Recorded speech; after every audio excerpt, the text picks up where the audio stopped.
Yeah. Okay, this is going to be episode 2 of our attempt here to just talk about the journey of Earthships Cancer case studies and clinical trials. I mean, I'm seeing so many parallels that it's blowing my mind. Um, but the thing I'm looking at is what I call unarguables. In other words, there's so many opinions out there about Earthships and thermal mass and everything, and there's so many opinions out there about cancer and what to do and everything like that. And so, you know, you can read yourself crazy on everything, and that's what I'm saying. Dude, don't take my word for anything. But maybe my words will cause you to do some research and draw your own conclusions. They will cause you to research in areas that maybe you wouldn't have researched before. I think that's the purpose of this, is to cause you to look into some areas that I have seen and I'm saying are worth looking into. Think of it as like a gold mine. I've been back this one shaft on a gold mine and I've seen gold. I'm saying go back there and see for yourself. You know, it, the gold is for everybody. Um, so that's what I'm saying. That's a way to take these episodes. They're not telling you the gospel truth of how it is.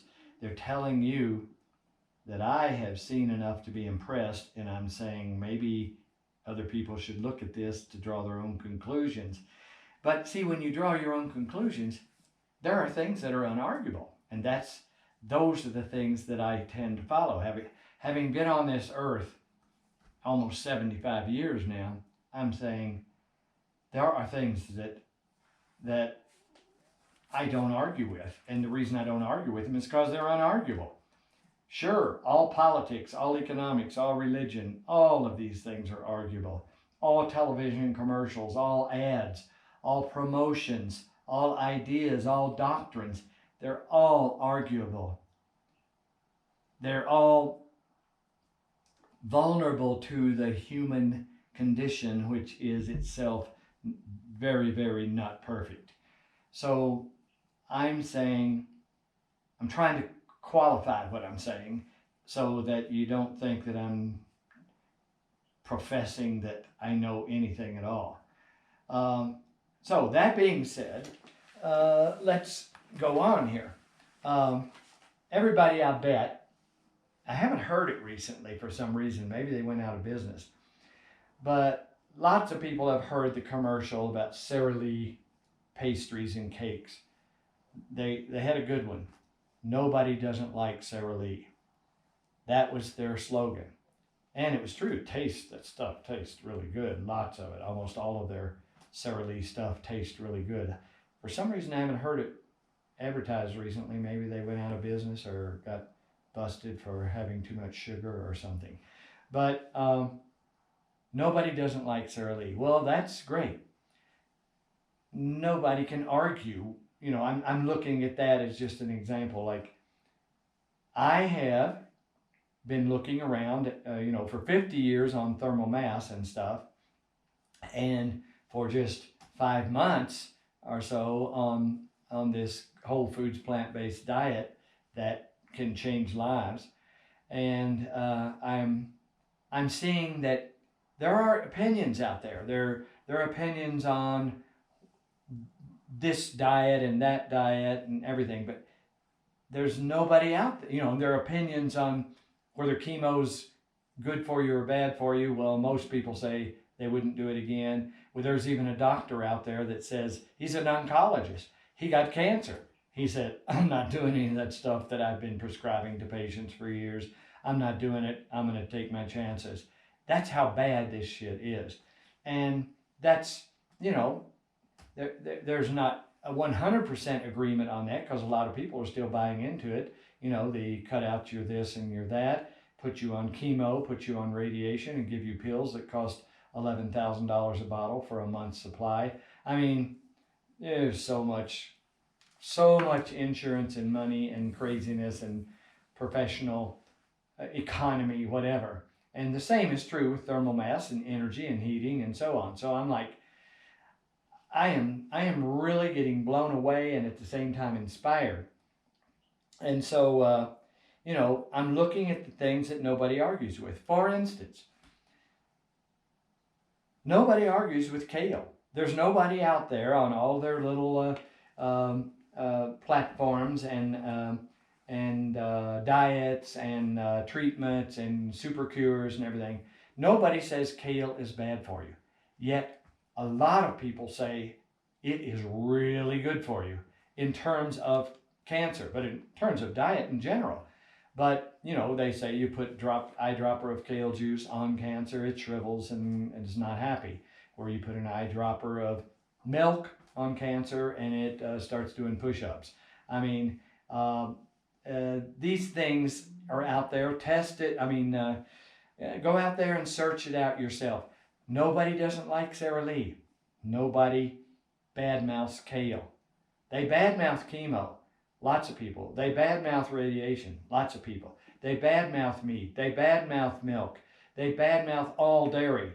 There's all kinds of, but then the dairy people say dairy is good for you. You got milk, and I mentioned before the one of the doctors that wrote one of these fantastic books, which has been lauded as the best nutritional study ever written, was raised on a dairy farm and started out trying to promote dairy and show how good it is for you. And he kept running into roadblock after roadblock on it isn't good for you.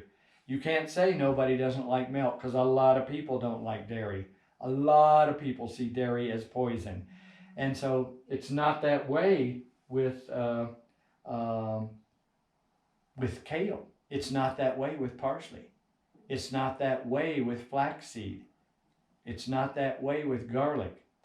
Nobody badmouths those things. I'll badmouth garlic myself because I eat a clove every morning and it makes me want to throw up. It's so horrible. But I managed to put a bunch of other things down there first before I put garlic down there. But I do that every morning. Nobody badmouths garlic. Nobody badmouths kale. Nobody badmouths parsley. Nobody badmouths flaxseed, and there's a host of others. A lot of people will badmouth a plant-based diet as your only source of food. Let them do that. So, worst scenario, eat yourself a steak, but eat some kale. Drink some milk and poison yourself with dairy, but eat some parsley. It'll help. But the ratio is, they even do some ratios because they know people just won't change, can't change. Economy won't let them change. Taste and festive barbecue, festive activities won't let them change. But they say at least include kale and include parsley and include flaxseed and include garlic. And they do tests and clinical trials and case studies. But the bottom line is the thing that gets the best cancer fighter results is parsley, kale, flaxseed, garlic, and all the others with no dairy and no meat. But, so what I'm saying is there is an argument for adding meat to your diet of parsley and kale and flaxseed, but there's no argument for adding kale and parsley and flaxseed to your meat diet. In other words, nobody says don't do it. Nobody says it will hurt you. But lots of people say meat will hurt you. Lots of people say dairy products will hurt you. Lots of people say sugar will hurt you. Another thing, I'm a margarita person, and I've tried to tone it down because I'm dying of cancer. Or I was dying of cancer, but now I think I'm growing wings. The thing is, I pared margaritas down to wine. I do a little bit of wine. I'll take a sip right now just to prove it to you. So here's what, in all the research I'm doing right now, and again, prove this to yourself. I'm not saying this is the gospel truth. It's what I've deemed, it's what I've deducted from all the research I've done. I get people saying dairy is poison. I get people saying don't do dairy, period. It's poison. And I get people saying, so I get a lot more negative on dairy than I do on alcohol. I go through all these books and I look at alcohol and I say, I look up alcohol and I'm wanting them to tell me the same thing. They say more about dairy. They say alcohol, there's no amount of alcohol that's good for you, blah, blah, blah. But they say any drop of dairy is horrible for you. So I'm saying, okay, I'm dropping dairy and reducing margaritas to a little sip of wine here and there. But I mean, I was a cheese man. That's what I didn't drink a lot of milk, or I love cottage cheese. I love all kinds of blue cheese and cheeses on salads. I would put cheese on dog shit and eat it. I mean, that's how much I was into cheese.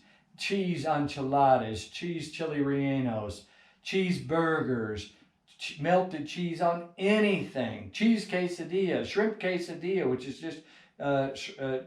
just cheese and shrimp, and both of which I don't do anymore. So what I'm saying is, as I've gone through this, I am much more impressed or impacted by cheese, dairy. So much negativity out there about it, and just a little bit on alcohol. I'm not advocating alcohol. It's bad. It's poison. But actually do this. You put an eyedropper of alcohol on cancer and it probably shrivels as well. So, you put an eyedropper of liquid cheese on cancer and like I say, it starts doing push-ups. Make your own mind up. Do your own research. This stuff is what I am seeing. Now, so that's what I mean by the unarguable. That's what I mean by I am synthesizing. I'm going through all of this stuff on my cancer studies and seeing what nobody disagrees with. Nobody applauds kale. I mean, not everybody applauds kale, but nobody disdains kale. There are a lot of people that scream about how great kale and parsley and flaxseed and garlic and beans and are good for you in regards to cancer, but nobody says they're bad. Nobody says beans are bad. Nobody says garlic's bad. Nobody says parsley's bad. Nobody says kale is bad. But they say meat's good, milk is good. So I'm going for the things that nobody says is bad. The meat people and the dairy people don't say kale is bad. And the plant-based whole foods people, who say meat's bad, they don't say kale is bad. Both camps, all the camps, the vegan camp versus the meat eater, animal eating camp, none of them say kale is bad. But the meat eaters say meat is good. And the vegan plant-based camp, and see, I don't even go for vegan that much. I go for, the word I like is plant-based, because vegan gets into other terminologies. So nobody says kale is bad. Lots of people say dairy's bad. Lots of people say meat's bad. I'm just going for that. And nobody says exercise is bad. See, lots of people say no exercise is bad, but nobody says exercise is bad. So I am loading my life up with the things that nobody argues with. Nobody doesn't like Sara Lee. That's the thing. Nobody says kale is bad. Nobody says parsley is bad. Nobody says exercise is bad. Nobody says sunlight is bad. They say sunlight activates your body, so it makes vitamin D. And they say, if you don't get enough sunlight, take a supplement of vitamin D. A lot of people say supplements are bad. A lot of people.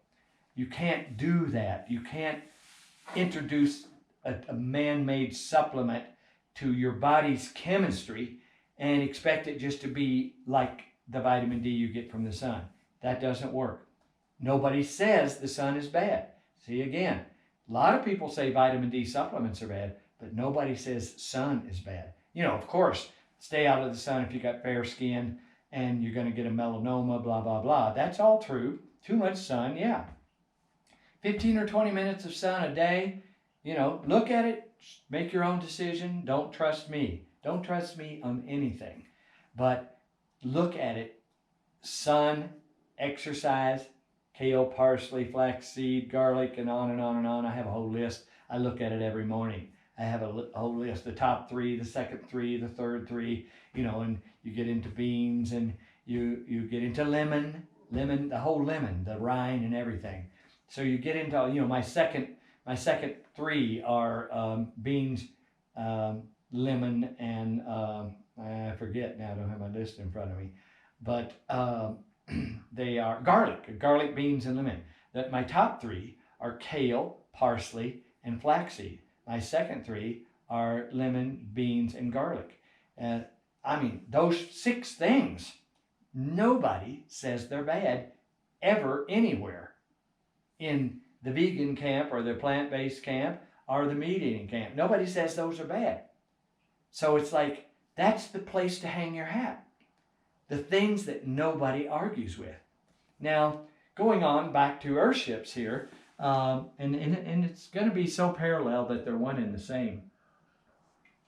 I'm setting in an Earthship here that is practicing the principles of thermal mass that I'm going to talk about, and it's also practicing the principles of growing food, and all of those things I mentioned can be grown in this Earthship. Garlic, flax, kale for sure, parsley. I've got parsley that just won't go away in my Earthship. And lemons, I've got them in an Earthship. Beans for sure. So my Earthship can grow my diet. Now, how good is that? Who's going to argue with that? There are people that disdain and argue about Earthships in general. Fine.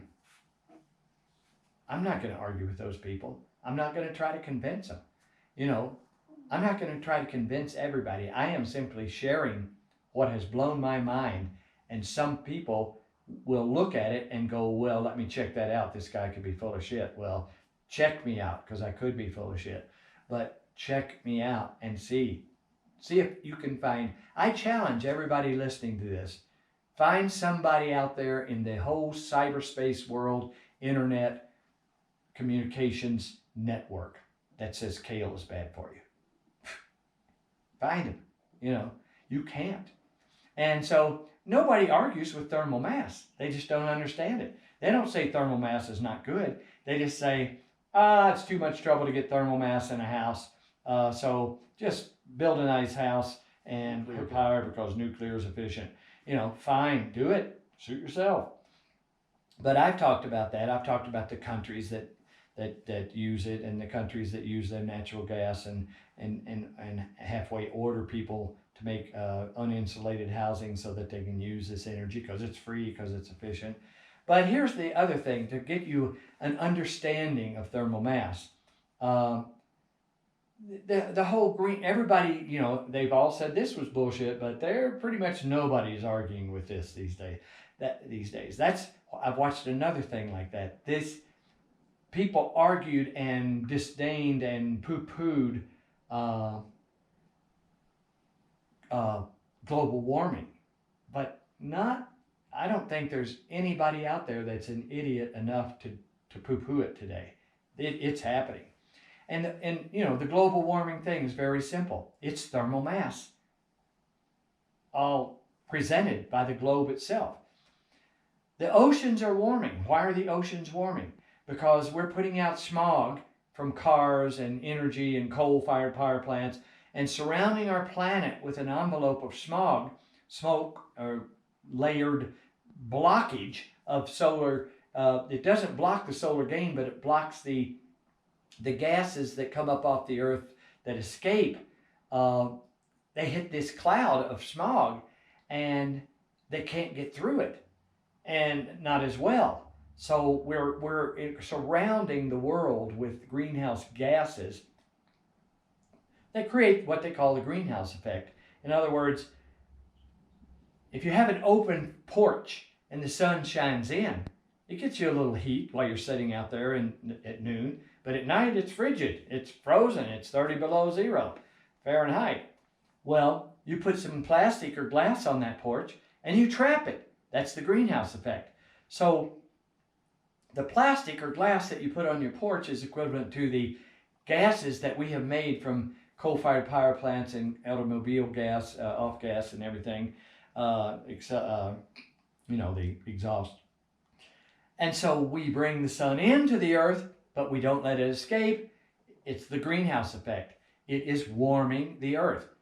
The poles are melting. The polar bears are losing their home. The ocean is rising in degrees. Venice is flooding. It is happening. It's almost an unarguable. Nobody argues with it much anymore. They look like a fool. So what is that? That's mass. The earth is mass. The oceans are mass. The sun comes in, gets trapped. It heats up the mass of the earth and the oceans. And there it is raising the temperature of the earth and its oceans and melting the polar caps and causing change. Well, we're building houses that do that. That's a bad thing for the planet. It's a good thing for us, because if we do it, then we won't be using energy to cause the greenhouse effect that is changing the whole planet. So what is bad is good. Depends on how you look at it. I've drawn parallels to cancer before as the most powerful thing on this planet, and why not learn from our enemy? And so we're making Earthships like the Earth. They are mass, but that mass is, it's very thick mass. People call it redundant the way we do it in Earthship. Well, let them call it whatever they want. We got a 6-foot mass surrounding you. This wall right here is 6 foot thick. It is 3 feet of tires and another 3 feet of rammed earth, and on the outside of that, it is insulation. So the sun that comes in through these windows comes in through 2 greenhouses. What if you did 2 layers of clouds around the earth? Hell, the polar caps would melt in a year. We got 2 greenhouses here. Sun comes in. We do not let it escape. It has to go into the cooler place, because heat goes to the cooler place. So heat goes into these walls. Then at night, when we do lose heat through both greenhouse faces, this wall radiates heat back, because heat goes to the cooler place. That's physics. That's unarguable. Nobody argues with that. What they argue with is the fact that it's too difficult to make houses do this. It's too expensive, blah, blah, blah. Well, they were right to a degree. A lot of the early Earthships were expensive. Hell, this one should sell for $500,000. It's 2-bedroom and a garage, 2-bedroom, 2-bath and a garage. I'll probably sell it a lot cheaper. I sell Earthships at cost until I get them to where they really are appropriately priced. But we have a new model called the Encounter.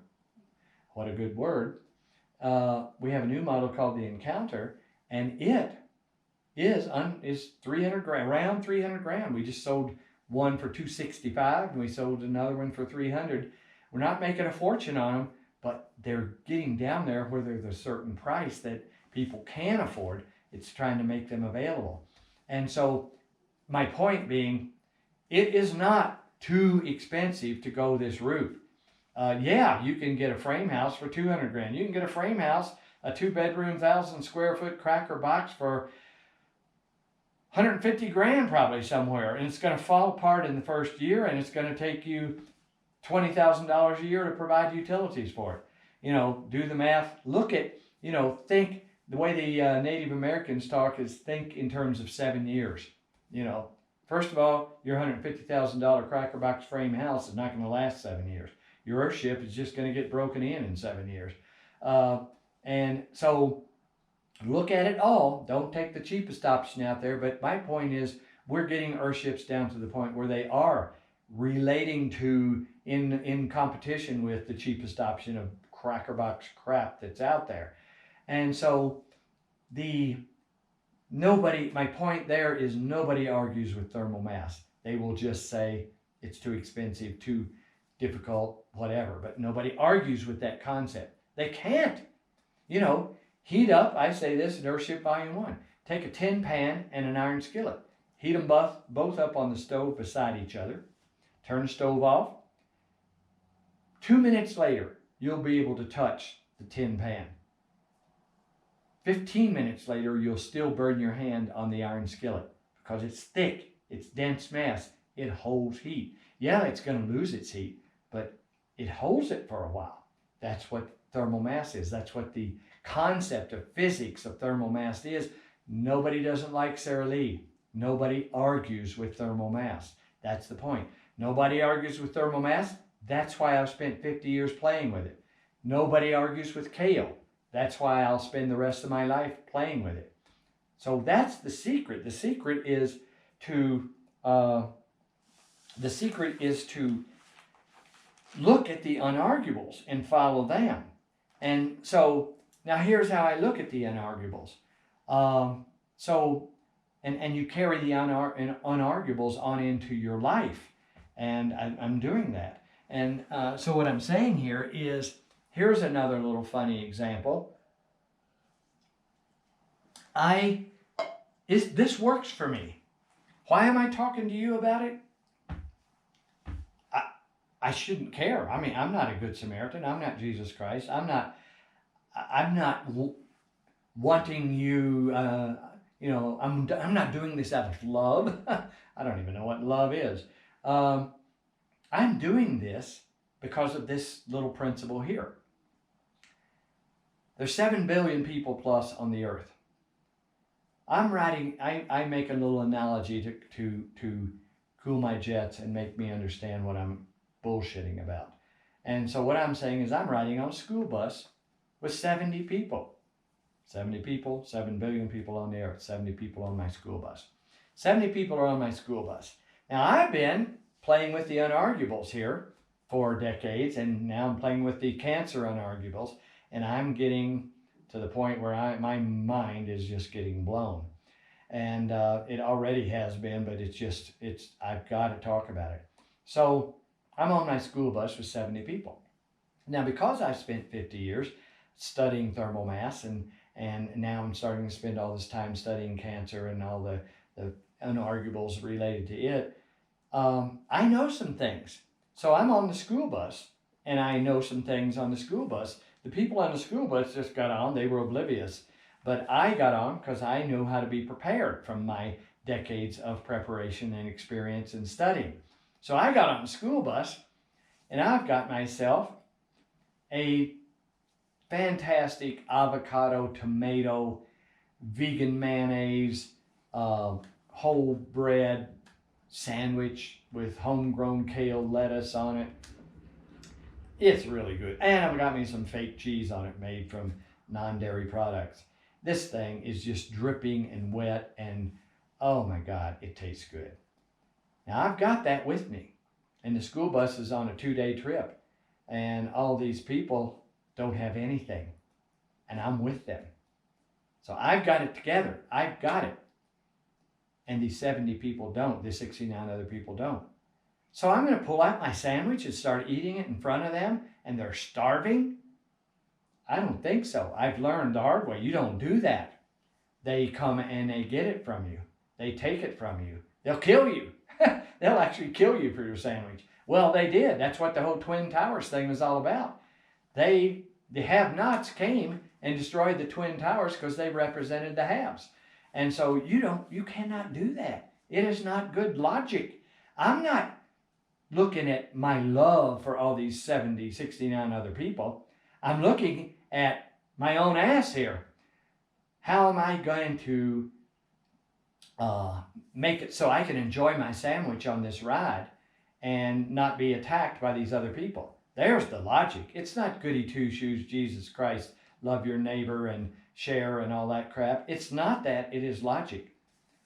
So my best avenue here is to show first of all, I guess in this analogy, to alert these people before the school bus ride. It's a 2-day ride. You better bring some food.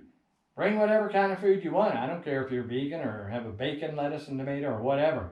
Bring some food. I will tell them before the ride, bring some food so that I can enjoy my food. Because otherwise they're oblivious and ignorant, and they're not going to bring their food. And I'm together, because I've been studying for 5 decades. I'm together. I'm going to have my food. But the only way I can enjoy my food or even partake of my food is if the other 69 people have food. That is not love. That is logic. And so on the planet, I'm doing the same thing. I'm saying, the reason I'm talking to you is so that all the people around me, for 1,000 miles around me, are going to have what I have, only better. then I can enjoy what I have. Because I've had it, and I think I've told this story maybe in the last episode, but there were people that used to come to me to have me help them get an Earthship community, and I said, sure, I'll help. And they said, well, we want all of them, 6 or 8 different ones, all said, well, we want underground chambers too. And I said, what do you want underground chambers for? And they said, for weapons and ammo. And I said, what do you want weapons and ammo for? And they were like, we want weapons and ammo because we're going to have it together and nobody else is, and we're going to have to defend ourselves. And I'm like, holy shit. You mean you can have the stomach to kill women and children that are coming after your tomatoes? If you have the stomach for that, you still cannot store enough weapons and ammo to keep the masses away from you. Your best defense is to have everybody within 1,000 miles of you have the tomatoes, have the Earthships, have what you have life together so that you can be safe. So that surpasses superficial love. Logic surpasses everything. And the logic is that, and you don't paint it as love because it never pans out. You paint it as what it is. It's logic. And the logic is that everybody around you must have access to whatever you have so that they don't want yours. That's the logic.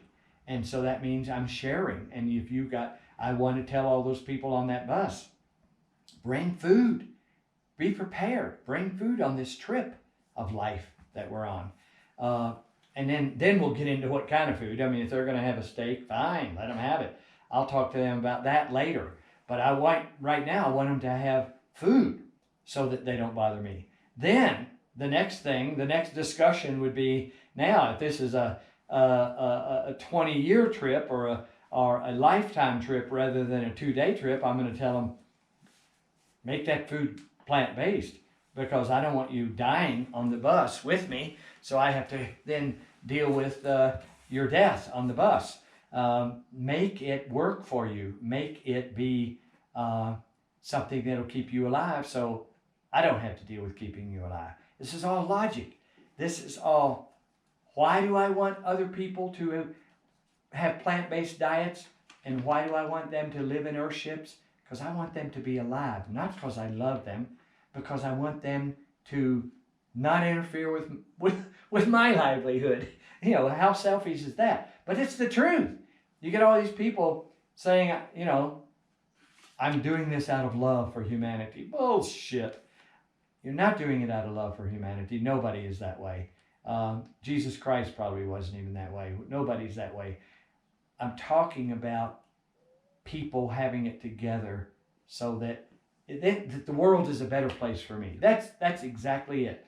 If everybody's happy, everybody's healthy and happy, everybody's got comfortable shelter and all the 6 points of the Earthship concept and plant-based diet, and they're not sick and unhealthy and going to doctors and having them prescribe a month's worth of pills that cost $11,000 to feed the dinosaur dragon of pharmaceuticals. You know, I see pharmaceuticals as the dragon that in mythology swooped down and burned the barns and burned the ranches and burned the children, and nobody could fight it. Nobody had any way of fighting it. That's what the pharmaceuticals and the industry and the dairy industry and the banking and the economy, that's what they're doing. They're the dragons that are flying down and killing us. And so we're trying to make people immune to these dragons by having Earthships, by not having to buy meat and dairy, by not needing meat and dairy, by growing their own kale. We're looking at fighting the dragon, but not in a war. We're transcending the dragon. You know, I've learned about war, that war's no good. And, you know, pretending that we're all doing, Charlemagne fought a lot of wars in the name of religion. We're not fighting no wars. We're transcending the dragon with kale and thermal mass. You know, that's what we're looking at here. See you next time.